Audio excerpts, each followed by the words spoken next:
नमस्कार, स्वागत है आप सभी का एनएमएफ न्यूज में। मैं हूं आपके साथ शाफनी पटनायक। दिल्ली के तुर्कमान गेट पर जब अतिक्रमण को हटाया जा रहा था तब कुछ पत्थरबाजों ने जमकर पथराव किया था। इस पूरे मामले में कई पुलिसकर्मी घायल भी हुए थे, उन्हें रोका भी गया था। उसके बाद से स्थिति काफी ज्यादा तनावपूर्ण है। पुलिस की तरफ से लगातार कार्रवाई की जा रही है, जांच जारी है और एक एक करके कई नए और बड़े खुलासे इस पूरे मामले पर की जा रही है। अब तक की जांच में आपको बता दें कि कई लोगों की गिरफ्तारी तो हो चुकी है, लेकिन कई नए चेहरों की पहचान भी हुई है। 30 से अधिक ऐसे लोग हैं जिनकी पहचान हुई है। उन तमाम लोगों की धरपकड़ के लिए दिल्ली पुलिस जुटी हुई है। इसके साथ ही आपको बता दें, हर गली हर कोने की जांच की जा रही है। तमाम वहां पर लगे सीसीटीवी फुटेज खंगाले जा रहे, ड्रोन कैमरे से नजर भी रखी जा रही है और यह पता लगाया जा रहा है कि क्या ये एक सुनियोजित साजिश थी जिसको अंजाम दिया गया है। क्योंकि आपको बता दें कि अवैध अतिक्रमण को हटाने के लिए हाईकोर्ट की तरफ से फरमान जारी किया गया था और एमसीडी की तरफ से प्रशासन वहां पर मुस्तैद थी और एक एक करके सिर्फ वो हिस्सा जो अतिक्रमण किया गया था, जो अवैध था, उसी पर ही बुलडोजर चलाया गया था, उसी पर ही कार्रवाई की गई थी। लेकिन उसके बावजूद भी ये हंगामा, ये पत्थरबाजी क्यों हुई, ये एक बहुत बड़ा सवाल है। इस बीच आपको बताते कि जो जांच पुलिस ने की है, इसमें यह पता चला है कि जो वहां पर मौजूद पत्थरबाज थे, जो उपद्रवी थे, उन तमाम लोगों के बीच में कोई स्थानीय तो था ही, लेकिन कई सारे ऐसे लोग थे जो बाहरी थे। अब बड़ा सवाल यह है कि बाहरी लोग आए कहां से, इन लोगों को बुलाया कहां से गया है। और जाहिर सी बात है, अगर ठीक उस समय जब कार्रवाई की जा रही थी प्रशासन की तरफ से, उस समय ये दंगा भड़काने की कोशिश की गई थी और बाहरी लोग आए थे, यानी कि ये सुनियोजित है। ये आशंका पुलिस की तरफ से जताई जा रही है और हर पहलू से जांच की जा रही कि इसके पीछे कौन है। क्या इसके पीछे कोई राजनीतिक कनेक्शन है या फिर एक बार धार्मिक और सांप्रदायिक उन्माद भड़काने की कोशिश की जा रही है। अब इस पूरे मामले पर आपको विस्तार से बताते हैं कि अब तक की जांच में क्या कुछ निकलकर सामने आया है।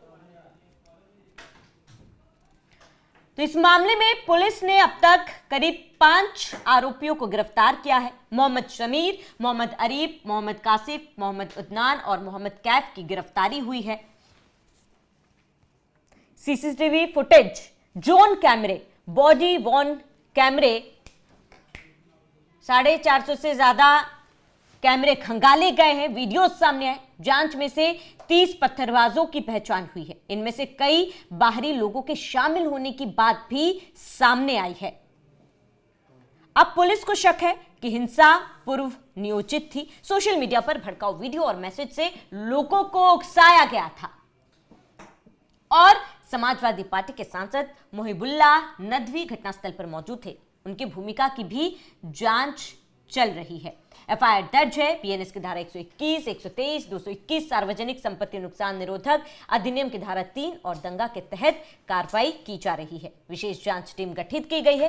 इलाके में भारी सुरक्षा है और फरार आरोपियों की तलाश में छापेमारी लगातार की जा रही है। अब मस्जिद की प्रबंधन समिति ने अपनी याचिका में यह कहा है कि ये जमीन वक्फ संपत्ति और इससे जुड़े किसी भी विवाद पर निर्णय करने का अधिकार वक्फ ट्राइब्यूनल का ही है। और इसी को लेकर यह सवाल है कि अगर ये वक्फ की जमीन है तो इस पर ये तमाम ढांचे, अगर हम मेडिकल स्टोर की बात कर ले या फिर बारात घर की बात कर ले जिसको ढहाया गया है, जिस पर कार्रवाई की गई है, जो अवैध तरीके से बनाया गया था, वो वहां पर कब और किसके परमिशन से बनाया गया है। क्योंकि पूरी जांच पड़ताल के बाद ये हाईकोर्ट की तरफ से आदेश दिया गया था, उसके बावजूद भी इस पर सवाल उठाया जा रहा है। और अब क्योंकि पुलिस ये आशंका जता रही है कि यह पूर्व नियोजित था और इसके पीछे किसका हाथ है, ये एक बहुत बड़ा सवाल है। सपा सांसद नदवी ठीक इस घटना से पहले वहां पर मौजूद थे।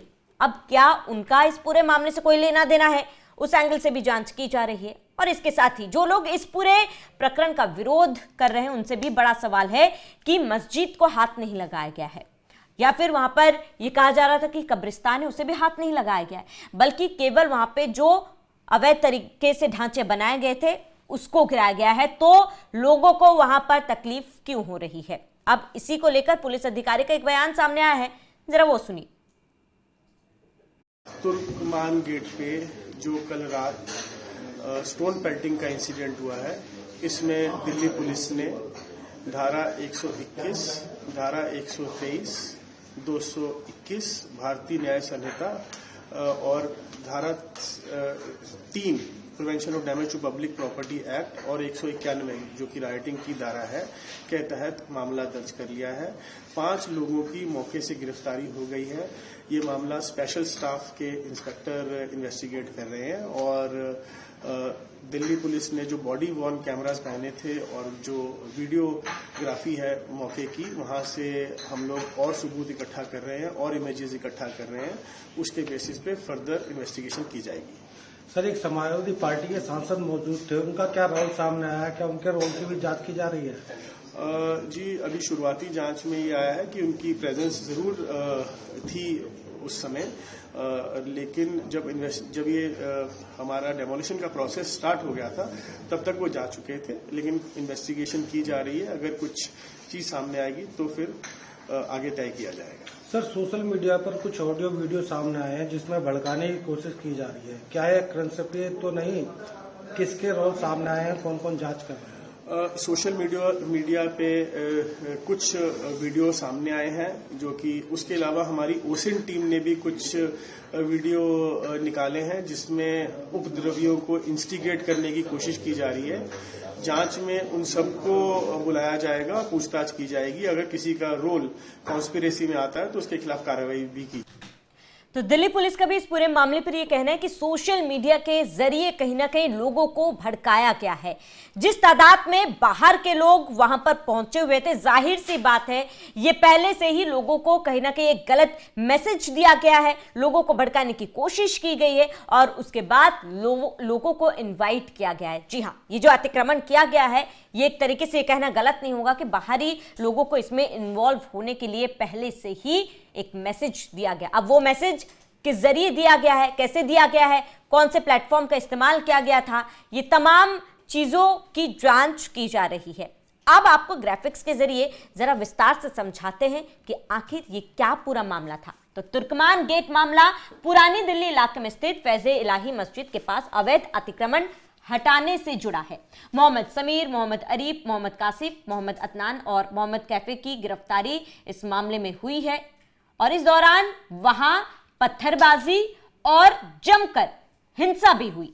रामलीला मैदान के पास करीब 38,940 वर्ग फुट सार्वजनिक भूमि पर अवैध निर्माण हो गए थे और नवंबर 2025 में दिल्ली हाईकोर्ट ने एमसीडी और पीडब्ल्यूडी को 3 महीने में अतिक्रमण हटाने का आदेश भी दिया था।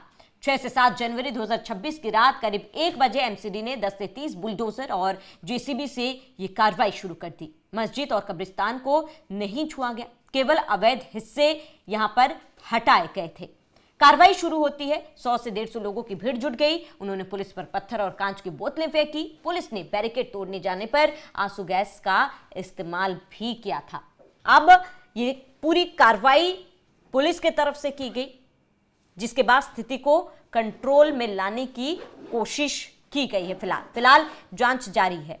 हर एक जो भी जिम्मेदार व्यक्ति है उस पर भी कार्रवाई की जाएगी। लेकिन फिर एक बार इस पूरे मामले को हिंदू मुसलमान का एंगल दिया जा रहा है। कई ऐसे राजनीतिक बयान सामने आए हैं जो इस कार्रवाई का ही विरोध कर रहे हैं। अवैध अतिक्रमण हटाया जा रहा है लेकिन उसका विरोध किया जा रहा है। समाजवादी पार्टी के कई नेताओं का बयान सामने आया, उसके बाद ही मुस्लिम स्कॉलर्स का भी बयान सामने आया, जहां पर वो ये कह रहे हैं कि ये मस्जिद था इसलिए कार्रवाई की गई, मंदिर होता तो कार्रवाई नहीं की जाती। इसके इतर इस कार्रवाई को कई लोग गलत ठहरा रहे हैं। एआईएमआईएम चीफ असदुद्दीन ओवैसी ने भी कहा है कि मंदिर को माफ कीजिएगा, इस मस्जिद के पास जो कार्रवाई की गई है वो गलत है, गलत तरीके से किया गया है और इस पर कहा जा रहा है कि सुप्रीम कोर्ट का भी रुख किया जाएगा। अब बड़ा सवाल, कितने समय लेकर जो जांच की गई, कोर्ट में सुनवाई हुई है, कोर्ट ने हर एक एंगल की जो जांच रिपोर्ट है उसको सही तरीके से देखने के बाद ये आदेश जारी किया था। फिर ये कार्रवाई गलत कैसे? और अगर ये कार्रवाई आपको गलत लग रही है तो इसको आप न्यायालय में चुनौती देते। इस तरीके से दंगा भड़काना, आक्रमण करना, प्रशासन पर, पुलिस अधिकारियों पर हमला करना, ये कहां तक सही है? अगर आप इस कार्रवाई का विरोध कर रहे हैं तो कहीं ना कहीं आप ये जो हमला किया गया है, आप उपद्रवियों ने वहां पर हंगामा किया है, उसका समर्थन कर रहे हैं। तो अब इस पूरे मामले पर कांग्रेस के नेता सलमान खुर्शीद का भी बयान सामने आया है। जरा वो बयान सुनिए, जिसके बाद तमाम जो विरोधी है ये उनके लिए एक करारा जवाब होगा।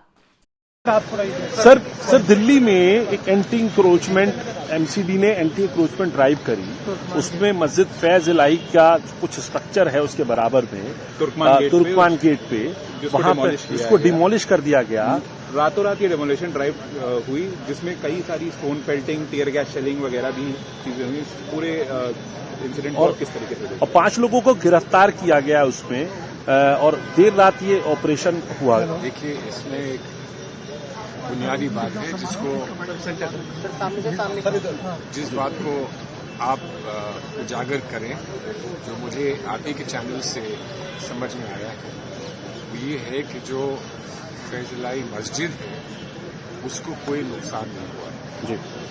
मस्जिद बरकरार है, मस्जिद को कोई नुकसान नहीं हुआ है, लेकिन वो हिस्सा, जिस हिस्से में पब्लिक के फंक्शंस होते थे, शादी के फंक्शंस या और कोई फंक्शंस होते थे, उसको गिराया गया है। अब मुझे नहीं मालूम कि इसको गिराने की जो कार्रवाई है वो क्या हुई थी और कैसे हुई थी, लेकिन पता ये चला है कि ये मामला जो कोर्ट तक गया था और कोर्ट में।